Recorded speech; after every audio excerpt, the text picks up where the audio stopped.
നമസ്കാരം. കൊല്ലം ജില്ലയിലെ ചക്കുവള്ളി പരബ്രഹ്മ ക്ഷേത്രത്തിന്റെ മൈതാനത്ത് 18-ാം തീയതി നവകേരള സദസ്സ് നടത്താൻ തിരുവിതാംകൂർ ദേവസ്വം ബോർഡ് നൽകിയ അനുമതി കേരള ഹൈക്കോടതി റദ്ദാക്കിയിരിക്കുന്നു. ക്ഷേത്രത്തിന്റെ മൈതാനം വിട്ടു നൽകുന്നത് ചോദ്യം ചെയ്തുകൊണ്ട് ഹർജി സമർപ്പിച്ചത് ഹിന്ദു ഐക്യവേദിയാണ്.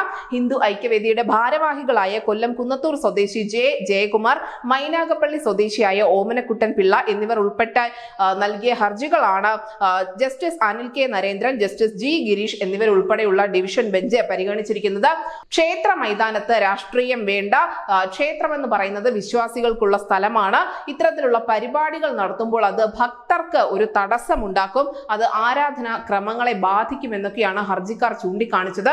ഹർജിയിൽ ചൂണ്ടിക്കാണിച്ച വാദങ്ങൾ അംഗീകരിച്ചുകൊണ്ട് തന്നെയാണ് നിലവിൽ തിരുവിതാംകൂർ ദേവസ്വം ബോർഡ് നൽകിയിരിക്കുന്ന ഈ ഒരു അനുമതി ഹൈക്കോടതി റദ്ദ് ചെയ്തിരിക്കുന്നത്.